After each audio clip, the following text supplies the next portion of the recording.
राज्याचे प्रमुख मुख्यमंत्री शिंदेसाहेब, उपमुख्यमंत्री देवेंद्रजी, दीपक केसरकरजी, अतुल सावेजी, सर्व पत्रकार बंधू भगिनींनो आणि तरुण मित्रांनो, विधिमंडळाच्या अधिवेशनापूर्वीची पत्रकार परिषद दरवर्षीच्या प्रथेप्रमाणे आपण त्या ठिकाणी घेत असतो.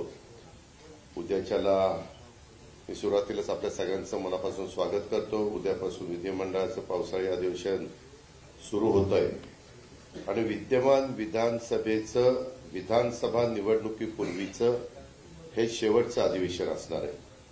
त्यामुळं राज्यासमोरच्या अधिकाधिक प्रश्नांची सोडवणूक करून घेण्यासाठी या अधिवेशनाचा उपयोग व्हावा अशी सत्ताधारी महायुती म्हणून आमच्या सर्वांचाच प्रयत्न राहणार आहे.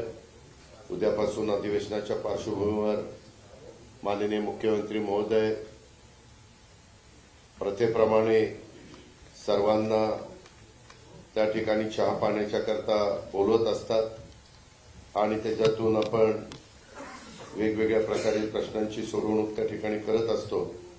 परंतु अलीकडे तुम्ही बघताय बरेच वर्ष नेहमीप्रमाणे विरोधी पक्षनेते चहापानाला येत नाहीत. मग ते निवेदन देतात, पत्र देतात आणि त्या पत्रामध्ये वेगवेगळ्या प्रकारचे मुद्दे ते त्या ठिकाणी टाकलेले असतात.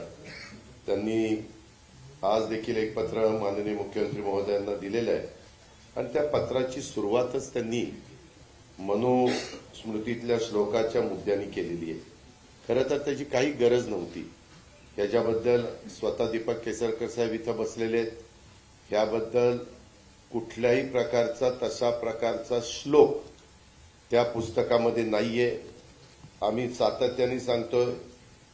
त्याच्यामध्ये त्यांनी पत्राच्या सुरुवातीलाच मनुस्मृतीतल्या श्लोकाचं मुद्द्याचं केलेलं काही जे काही